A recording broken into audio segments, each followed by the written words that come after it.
on the air. Welcome, everyone, to Movies, Monsters, and Memory. I'm Morgan. I'm Pete. Where movies may get older, but the memories never die. Now, normally Pete and I spend our time talking about monsters on the big screen, classic horror, science fiction, and those movies we all grew up with. But today, we're doing something a little different.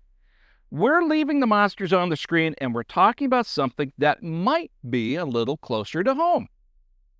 Just down the road here in Oregon from the Cork and Tap, where we're currently at, just down the road, is a place called Conover Square, a massive building whose history goes all the way back to the 1890s. For decades, hundreds of people worked there in those walls building pianos, and today the old factory has been transformed into shops and businesses. But there's another side to Conover Square. Sounds like Tales from the Dark Side here with the flip side.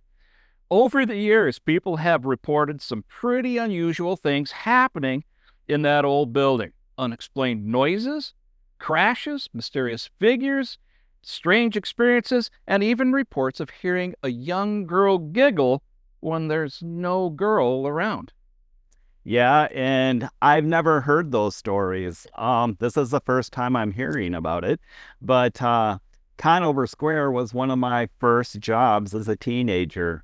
There was a man who ran Maxon Manor with his brothers. His name was John Maxon, and he opened Maxon's Schiller House in the mall, and I washed dishes there. And yeah, it was great.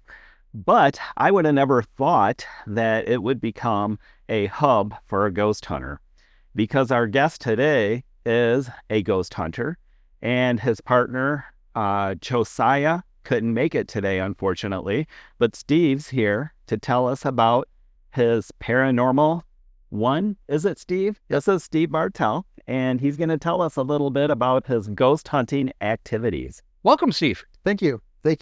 My name's Steve Bartel. I'm originally from Sterling, but I've lived here in Oregon for about 13 years now. And I guess to go start at the beginning, Conover Square, one of the shop owners started having paranormal investigations, and this was right about the time where it was on TV and starting to get noticed and popular with the Ghost Hunter show and Ghost Adventure show. They're really taking off. So had a chance to do a hands-on at a local establishment, which was Conover Square, the old piano factory, and showed up to a few of these. Really enjoyed doing it. We had some activity, and it was very interesting. And because I was a regular, Mike asked if I would like to help him out with the tours, and was happy to do so. And we did that for a while. And after a few years, Mike ended up taking a job out in Pennsylvania, and pretty much handed me the keys and said, keep this going while I'm gone, And so I took over the tours, did them by myself for a while. Then I brought on Josiah Henson, who's my partner, and we have been doing the ghost tours ever since. Now, just so you know, Yes. I believe in ghosts. But on the flip side, I'm pretty skeptical. I don't believe in ghosts. Okay. So yeah. Yes, that's fair, because I'm, even after all the things I've experienced, I am still skeptical myself. Mm-hmm. And I know that sounds strange because I've done so much of this, but Yeah. I have yet. First question everyone asks me, so you've seen a ghost, right? I haven't seen a ghost. I've been doing this for a long time. I have not actually seen a full-bodied apparition, as it would be called. but now isn't that kind of true for a lot of the shows? I mean, a lot of the shows we've seen, a lot of them hear things and the meters go off and stuff, but they never actually see, or they think they saw something out of the corner of their eye. I think the most common thing that happens on these shows is they're like, oh, "What was that?" That's the big thing. Well, that is it. Yeah. Well, so Yeah. What was it? Sci-Fi Network had Ghost Hunters. Yes, and I had exactly. watched a few seasons of that. So Yeah. and they never came across it. those guys are still active, and that's probably the best example, because on that show, Ghost Adventures is very sensationalized, and the dramatic music, and all sorts of things happening. But Ghost Hunters was a lot more realistic, because a lot of times you are sitting there and hearing absolutely nothing, and every tiny little thing, you're just like, oh, hopefully that's I think we got something, maybe, you know. And then you got to go back and listen to it. Exactly. And that's Is there a lot more realistic as to what ghost hunting is. But Wow. I have heard disembodied voices. That would be a voice that you hear in real time with no source, no source that you can explain. A lot of EVPs, which is electronic voice phenomena, and that's when you would record something and you wouldn't hear things as you were recording, but you would go back and listen to it, Right. and suddenly there's a whisper or an actual voice on there, you know, male or female, and we have experienced those things, and it's still not enough to satisfy my my skepticism, though. Yeah, I would need to see something. So we'll put some I would we'll think I put was some hearing something. pictures either here or somewhere up here in our usual spot of some of this equipment stuff. Also, we'll put some pictures of Conover Square, some of the old photos and stuff during our conversation that we're having today, so that you, the viewers, can see what Conover looks like. Yeah. Now, Pete, you had a bunch of questions, so. Oh, so I wanted to know, were you interested in this when you were small, or as you got older, it was introduced to you, and then that's when the interest arose? So I think my curiosity was piqued way back as a kid, from hearing ghost stories around the campfire to Scooby-Doo. Scooby-Doo's a major Scooby-Doo's a big influence. one. I mean, yes, absolutely. For everybody. Yes. And you know, so it's one of those fascinating things that you've always been interested in. Yeah, no, I get that. But, you know, once it suddenly came out that, wow, people are actually getting out here and actually looking for ghosts and finding evidence of things happening, then it was on after that. Have you taken your family on these ghost hunts? So I used to bring some of my kids along with me because they were interested, wanted to spend some time bonding with Dad and everything. But my wife, not even remotely interested, not even curious. Just nope. And Yeah, she's I had can relate things. to that. She's had things happen to her in the past, and she does believe, but Oh, yeah. there's no interest in seeking it out. Wow. So when you have these ghost hunts, does it ever freak you out or scare you? Or catch you off guard, because that didn't happen before. Yeah. Yes, that definitely yes. As far as being frightened, no. And now I will say, if I were to spend some time alone by myself, even in Conover, which I'm very familiar with, Right. you get, you know, your skin kind of crawls a little bit, you know, and you're just like, you know, you're like, all right, if something happens, I'm by myself. I've got, you know, nobody to like say, you know, to you know, safety in numbers, right? Yep. Right. But in general, if we're doing a ghost hunt and there's lots of people around, no fear whatsoever, just a little excitement. And if something does happen, you know, it might get your heart racing a little bit. You know? Right. Well, ghosts aren't supposed to harm you, I don't believe. Those are poltergeists Oh, is that it? and ghasts and wraiths and stuff like that. Yeah, Conjuring thing, right? yeah. Now, I did see that this has been in the newspaper, the Rockford was it the Rockford Register Star, one of the Rockford papers? One of the Rockford papers. I think the Life paper did a story on it at one point in time. I think they did. Yes. I think I may have that, actually. Yeah, I know Josiah was featured pretty prominently in that. The first time they did it, the second time around, they came in and took pictures during an investigation and everything, and actually had our office, which is highly decorated. Yeah, I gotta go check that out. Yeah. We'll have to come over and let's go down. We'll have to come over and grab a couple pictures so we can post them on our page for you. Absolutely. I could have swore that I saw somewhere on the internet when I was doing a search for this, October. Is there a tour coming up in October that's out there? I don't. We haven't scheduled any public tours. I know that we do have a group interested in coming in October. Just really briefly, there's three main ways we do this. We'll have a public one and sell tickets, and anyone who's interested can buy a ticket, and it's a mix of all kinds of different people.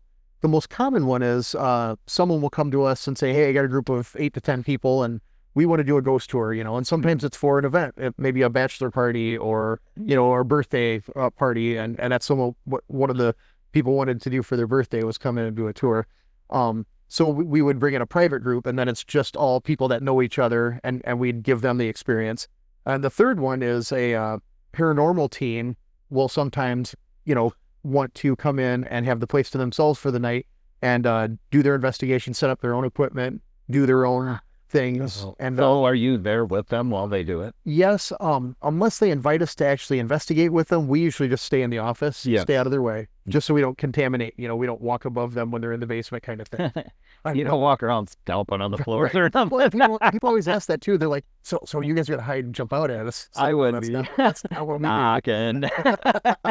Right. Yeah, no, People wonder if things are manufactured like that. No, it's not jump scares. It's Oh my gosh. But yeah, yeah, that's different. The Right, glow in that's the a dark haunted footprint. house. that's a haunted house. Yeah, Exactly. big difference. Yep. So now, I did see on your website there's a lot of equipment. Yep. Now, is that when people come in? Talk about the equipment, some of the devices that are used, Yeah, absolutely. and their purpose. Okay. Now anyone who's watched some of the paranormal shows will be familiar with some of the things. Majority of the equipment we have measures EMF in one way or another, and EMF is electromagnetic fields. And what that is the theory is that a paranormal entity can give off, electromagnetic fields, or if there's already a field present, they can use that field to kind of manifest, and make a sound, move something, make themselves appear or whatever. So a lot of our equipment measures EMF from like the very base model detectors that has just a dial gauge on it that'll tell you how much EMF it's reading, to the fancy ones with LEDs and everything. We've got a lot of EMF detectors, and in a place, if it's near like an electrical outlet or a light or something, it'll go off. If you're in an area where there's nothing electrical that could trigger it, and it starts going off on its own, then you can kind of make the assumption that obviously something triggered it to make it go. Is it paranormal or not? You'll just have to see if maybe other things happen. Could it be a wind? No, wind. Or what about a car driving by with a loudspeaker? And None of that stuff. That's a good question. It is. That would be more like a vibration, or like a vibration in the air, maybe, that generates sound. This is strictly electrical, and yeah, so we, a lot of equipment measures EMF. We do have just standard voice recorders on the shows. A lot of times you'll see them. We always have one running full time in the background, just to record the whole thing. But sometimes we'll just turn on a recorder and ask a series of questions, turn it off, and listen back to it right away. You'll notice when they do this on the shows, some shows edit it so that every time they do it, bam, they've got. you can't. Yeah. Oh my God. That's so questionable. unrealistic. Yes. Yeah. But there are times where we'll do that and something will be on there, and sometimes it's very clear, a very clear response. Sometimes it's just what sounds like it might be a whisper or something, and you may never know what the actual thing was said. But and then the range is way out there. We have a couple of FLIR cameras, so we can actually measure thermal. The theory is, a cold spot can be caused by a paranormal entity, which would show up as a darker, whereas a human would show up as yellowish, orangish because of the heat and everything. We have the white noise, the one that sweeps through the radio channels. That's called the SB7 or the SB11. And yeah, what it does is it literally scans through all the radio channels. Seeing if it has voice. Exactly. And the old one, just, you can scan forward or backwards, and you can have AM or FM. And just as it goes through, sometimes you get, if you're getting close to 97 ZOK, you get a blip from the but other times you'll get a sentence fragment, and it'll be over multiple channels. And when you get that, you have to assume that something came through it other than a radio. So that kind of makes me think of Poltergeist.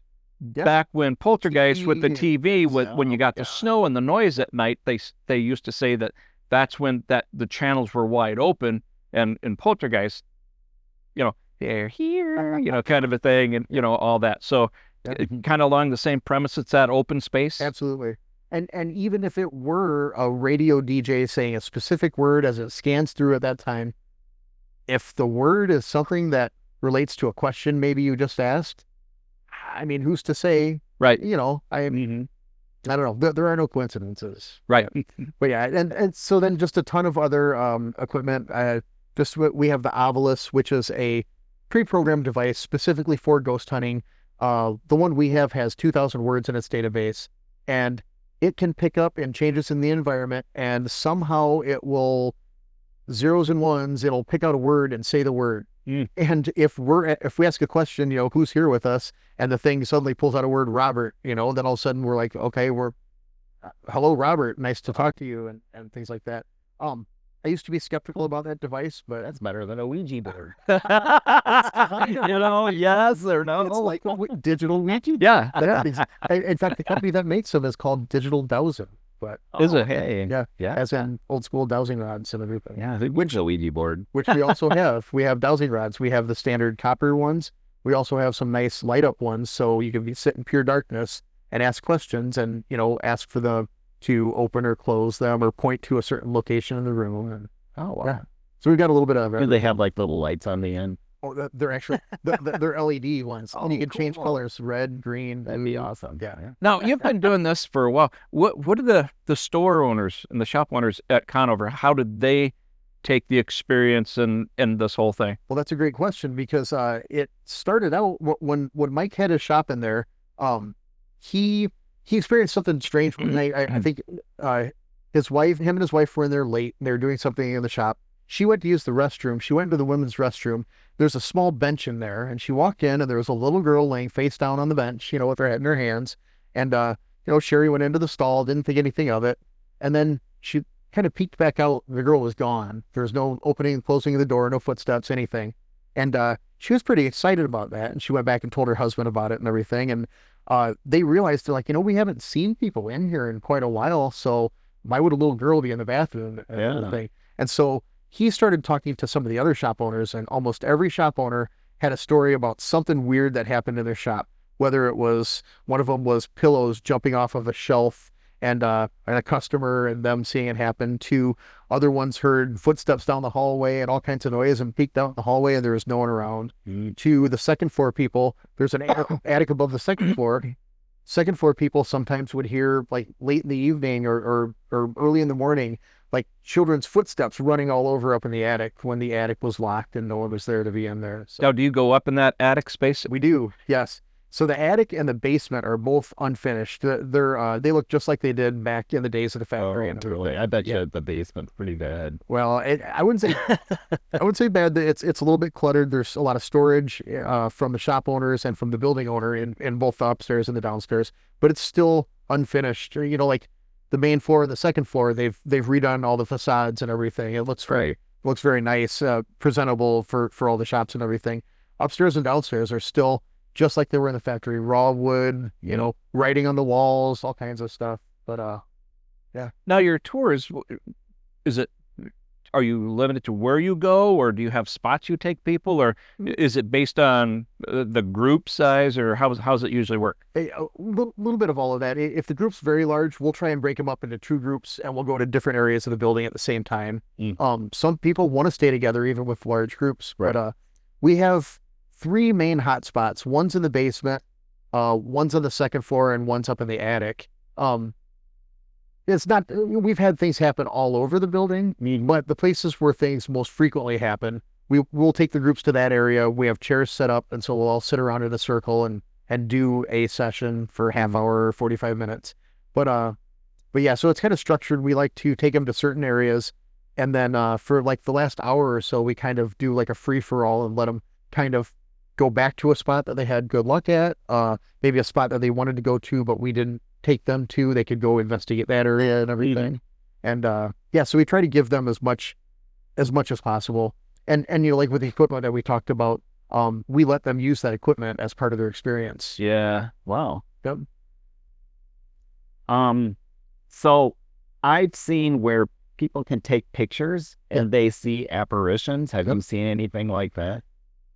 Apparitions, no, but anomalies in the pictures, yes. Yeah. Sometimes it might be like a dark blob. We always encourage people to take pictures in groups of three or more. Okay. So that if you have a picture where there's something strange there, well, now look at the picture before, look at the picture after it, and see if maybe, okay, it was a bat that just flew into the frame, or it was something else. That's a whole other story.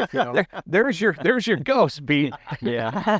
Well, but at least that way, if you have a series of them and there's a weird anomaly in one, if it's in the other ones, you can maybe make sense of what it could be. If not, then you're kind of left with, and it's not like the old days of developing photos.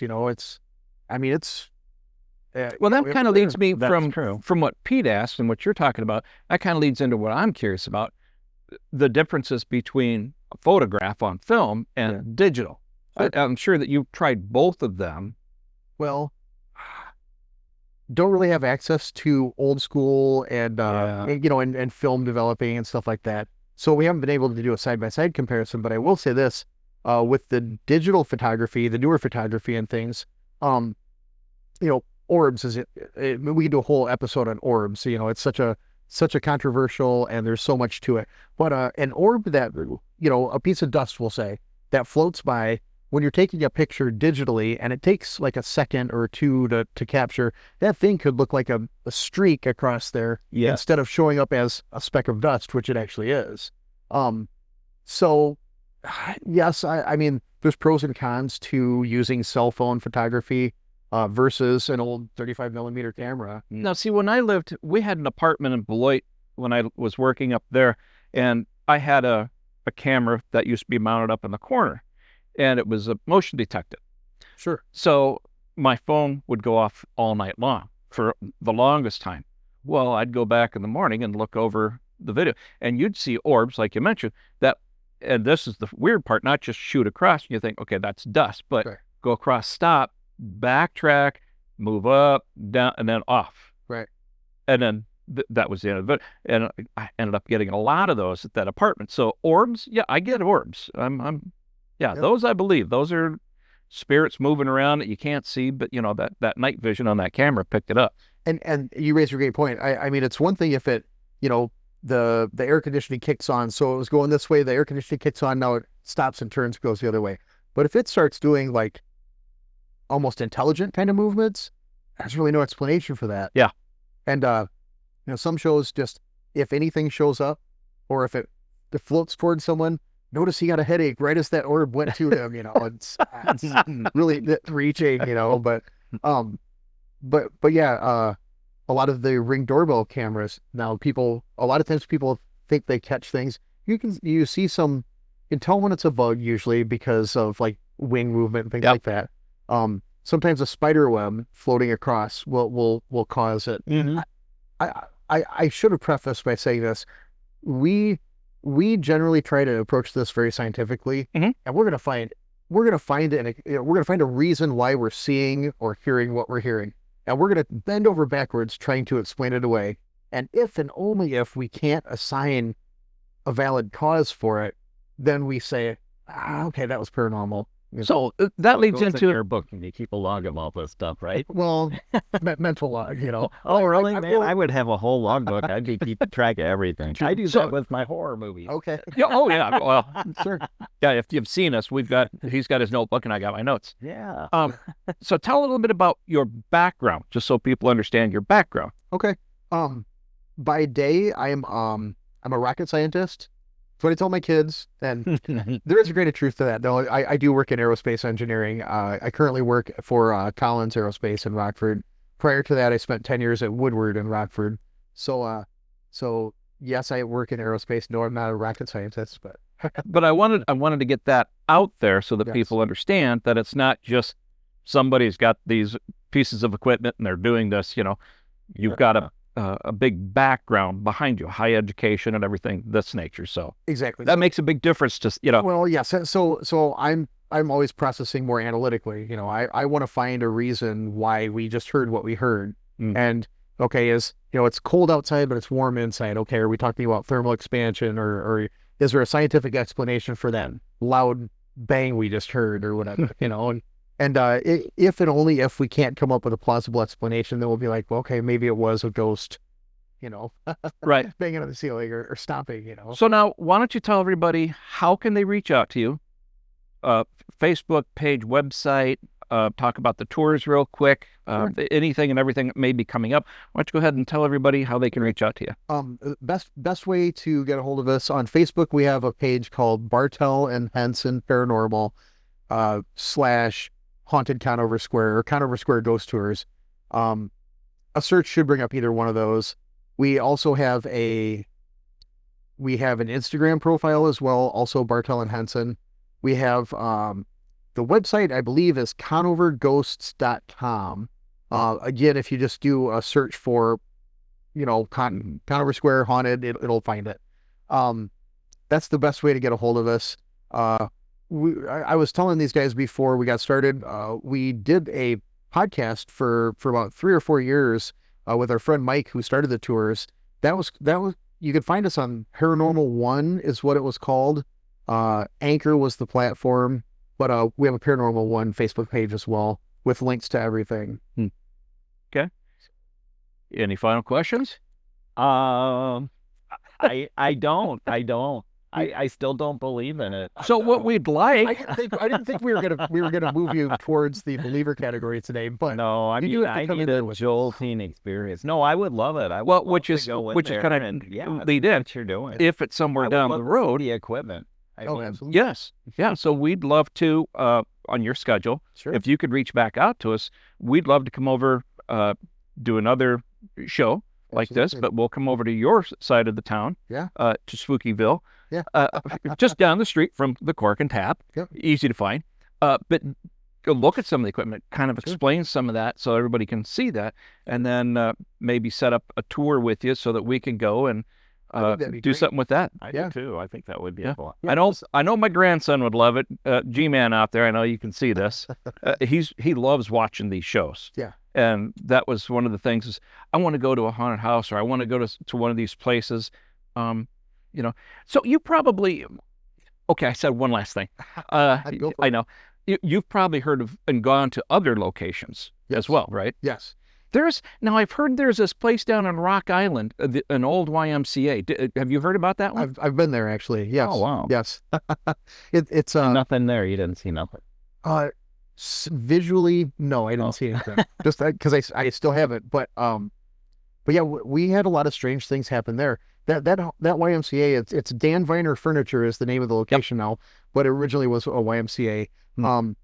The pool is filled in with concrete downstairs, and they have a suspended hanging track from the ceiling, which is where they used to do the running on. Just really interesting setup.